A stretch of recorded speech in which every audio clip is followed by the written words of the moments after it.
Bob Regnerus of Feedstories, Part 2. Hi, I'm Brian Pombo. Welcome back to Brian J. Pombo Live. This is Part 2 in the series of an interview that we had with Bob Regnerus. You could hear the whole interview over at bjpchats.com. If you'd like to be on the show, or if you'd like to have me on your show, or have me speak at an event, go to brianjpombo.com. And now here is part 2. You've co-written books with some great names out there. You have a book out there with Robert Scrobe. You've got a book with Perry Marshall. How did you go about doing that? How did you go about co-authoring with people that had a name in a different area? Well, in that case, it's about relationships. So, Robert Scrobe is well known these days. I knew Robert before he was Robert. Yeah. One of the things I did early in my career, and I should say this is another thing I did, is I took giant leaps by joining mastermind groups. Not just like, hey, let's get together on Zoom 5 days a month, or, this is like I paid Bill Glazer at that time, I think it was $12,000 a year. I wanted to be in the room, quoting Hamilton, I want to be in the room where it happens, right? I was in there with people that were above my pay grade, but the reason I did that was I wanted the mentorship from a guy like Bill Glazer, mentorship from Dan Kennedy, but then I wanted the relationships of people who were doing better than me. And there were some people that were below me, but when you're in a group like that, it just pulls you forward. And so that's where I met a lot of people who I still consider friends, and, met friends that introduced me to others. So, by knowing Perry Marshall, I got to meet and become friends with Brian Kurtz. I was in the same mastermind group as Ryan Dice before digital marketer was even a thought in his eye. I got to know Jeff Walker before he was the product launch formula genius. So, part of it is there's these names that we all kind of revere. They're just normal people, but I got to know them really before they became famous. Okay. And they're all more famous than me, by the way, which is fine with me. But I really was intentional about joining those organizations, attending conferences, and networking. I'm not naturally drawn to do that. Like, I'm really good with talking and sharing what I know. I'm not real good at meeting new people, but I've had to force myself to do it. So writing the check and taking the leap really makes you go, I'm going to make the most of this. So that's kind of how it happened. So I met Robert in a mastermind group. Perry, I met through a connection in my mastermind group. A friend of mine also knew Perry. Now, Perry and I live 8 miles apart. Literally, I can draw a straight line from my house to Perry's. We spend quite a bit of time together. We became friends. So, a lot of it, there's going to be another wave. It's like there's always new people coming in. So, you want to be friends with people who are driven, who are successful, that could challenge you, that could bring you up, that could kind of pick you up when you're let down. That's another thing that's been really powerful in my career, is just establishing a relationship with good people. And I've come across people that, frankly, were terrible for me. Learned my lessons from them.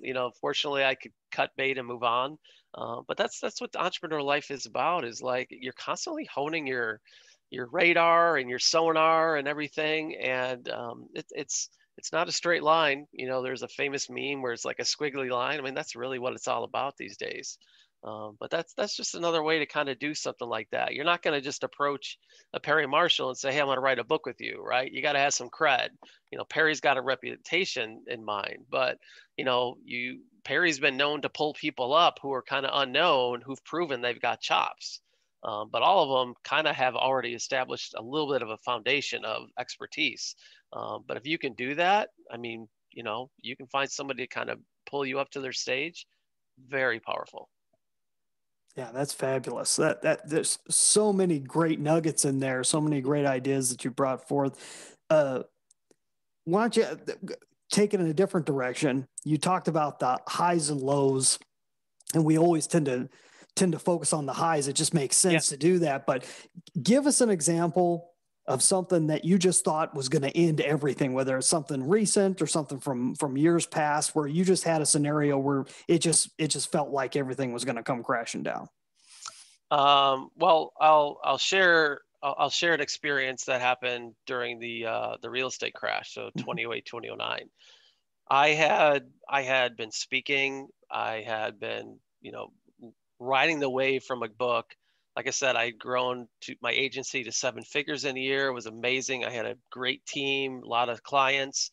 Well, what I ended up doing though is I had a stable of a lot of information marketing clients, and specifically a good portion of them were marketing real estate stuff.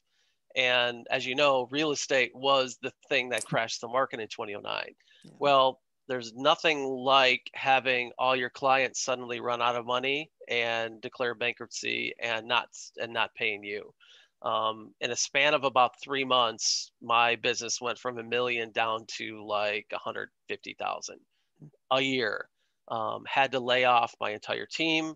And it was, I spent probably 2 months like just hovering in a corner. Literally, I spent a couple nights in the hospital, panic attacks, not being able to pay your staff, having to lay off people you love and care about. It was awful, but I had to learn. I was either going to let it break me or I was going to learn a lesson. I decided to learn a lesson. I learned that I needed to be more diverse in my client base. I needed to have a stool that was more than one leg. All right. You can balance on a stool with one leg for a long time, but eventually you're going to break. And, if something knocked that leg out, you're going to fall. I diversified my client base. I diversified my services. But the other thing was that I was flexible with my team.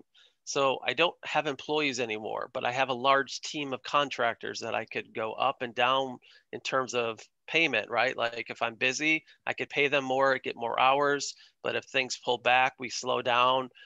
I'm not on the I don't have that big nugget, right? Like of the payroll and the benefits and things like that. So I said to myself, coming out of 2009 into 2010, I'm like, I'm going to be much more nimble in the future.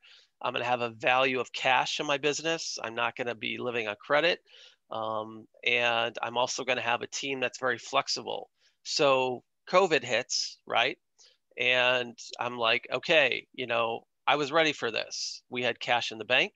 We had a team and we had some clients that kind of pulled back for a time. We were able to pull back contractors. So I was not out a bunch of money.